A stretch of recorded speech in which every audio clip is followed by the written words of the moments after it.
Je vous remercie. Alors maintenant, pour le groupe socialiste, Madame Valérie Rossi. Merci, Madame la Présidente. Messieurs les Présidents, chers collègues, permettez-moi tout d'abord d'adresser, au nom du groupe socialiste et apparenté, nos félicitations à Monsieur Amireza Tofigui pour votre élection à la tête de la CPME avec des résultats à faire pâlir nombre de députés. Vous participez tous les trois cet après-midi à une table ronde de communes. Merci de vous prêter à cet exercice. Mais nous avons néanmoins le sentiment que plus que jamais vos situations apparaissent divergentes.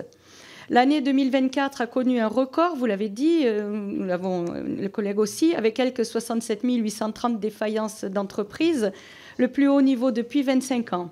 Et si ce n'était pas déjà assez suffisant et inquiétant, pas moins de 553 PME et plus de 50 salariés ont fait défaut, soit 30% de plus qu'en 2023, et la dynamique s'accélère. Le cabinet Altares estime ainsi que près de 250 000 emplois sont ainsi aujourd'hui menacés. Dans le même temps, les grandes entreprises françaises ont distribué un volume record de 54 milliards d'euros de dividendes, en hausse de 6,8% et près du double de l'augmentation moyenne des salaires à 3,5%. En parallèle, dans le secteur des services à la personne, que vous connaissez bien, Monsieur Reza Tofigui, les tensions sont élevées sur le recrutement, notamment en raison d'une faible attractivité des rémunérations et des contraintes horaires. On a le sentiment aujourd'hui d'une économie à deux vitesses où les grands groupes font très bien, mais partagent de moins en moins la valeur avec leurs salariés, d'une part, et leurs sous-traitants tout au long de la chaîne de valeur, d'autre part. Et d'un écosystème de TPE et de PME qui peinent aujourd'hui à faire face à la compétition internationale et qui sont régulièrement lâchés par leurs principaux clients. Je pense par exemple à Alstom et Valdunes l'an dernier. Messieurs les présidents, je m'adresse à vous trois. Comment comptez-vous retisser ce lien entre nos différentes typologies d'entreprises, mieux partager la valeur? Et qu'attendez-vous du législateur que nous sommes pour vous accompagner dans cette nécessaire dynamique? Je vous remercie. Je vous remercie. Alors, je ne sais pas lequel des trois présidents souhaite prendre la parole. Monsieur Martin.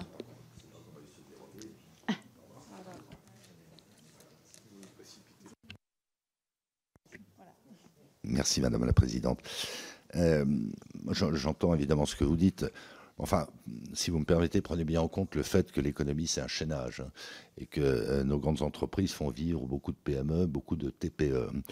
Moi, je vais vous parler de ma propre entreprise et je vais le faire avec une forme d'émotion en vous disant une chose qui va probablement vous choquer. J'ai un énorme regret, c'est de ne faire que 10% de mon chiffre d'affaires à l'international. Parce que je n'ai pas la capacité qu'ont des grandes entreprises, des grands groupes, un certain nombre de TI, de se refaire, entre guillemets, sur des marchés qui sont beaucoup plus dynamiques, beaucoup plus rentables. Donc, les grands groupes français font plus de 80% de leur chiffre d'affaires à l'international. Proportionnellement, pour leurs bénéfices, c'est encore plus. Donc, si vous me permettez, c'est un raccourci de dire que les grandes entreprises se gavent, ce n'est pas le propos que vous avez employé, hein, sur le dos de TPE et de PME. Et je le redis, 200 000 entreprises au MEDEF, on voit à peu près quelles sont les solidarités, ou pas, parce qu'il y a effectivement des exceptions qui sont critiquables, les solidarités qui existent ou pas entre les grandes, les petites et les moyennes entreprises. Ça n'est pas aussi simple que ça, si vous me permettez. Merci. Est-ce que Monsieur Picon, Monsieur Reza Tofigui souhaite prendre la parole? Allez-y. Alors, juste pour rajouter en effet que donc nous, on représente les petites et moyennes entreprises, mais on n'oppose pas du tout les entreprises à travers leur taille. Vous avez parlé des services à la personne et je reviens sur la question de tout à l'heure sur les secteurs qui ont des problématiques de recrutement, d'attractivité. En fait, il y a un vrai sujet aujourd'hui sur ces métiers-là, mais ce qu'il faut comprendre, c'est que, et je vais parler du coup de mon secteur d'activité que je connais très bien, donc l'aide à domicile, c'est un secteur sur lequel aujourd'hui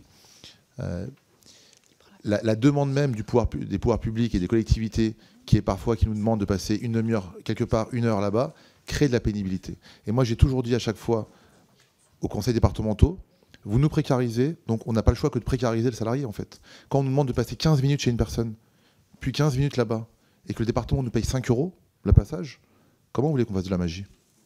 En fait, c'est ça la réalité de l'aide à domicile, la problématique. Et donc, c'est finalement que ce soit une entreprise privée ou une association ou un CCAS, à la fin, on subit ce que la collectivité nous demande de faire. Merci. Monsieur Picon. Oui, rapidement sur le partage de la valeur, madame. Bon, partage de la valeur, pour la partager, faut-il qu'il y en ait? Et dans les petites entreprises, c'est pas tous les jours le cas. Alors moi non plus, je veux pas opposer les petites et les grandes parce qu'on est une chaîne de valeur. Pour les petites entreprises, il y a un outil qui était utile, c'était ce qu'on a appelé la prime de partage de la valeur. C'était simple dans toutes les petites boîtes, c'était utile.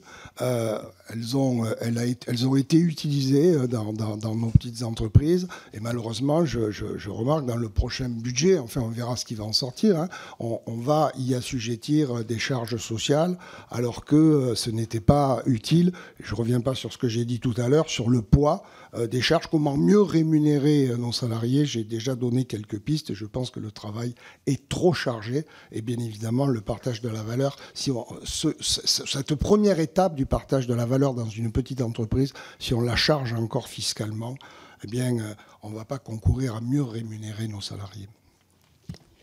Je vous remercie.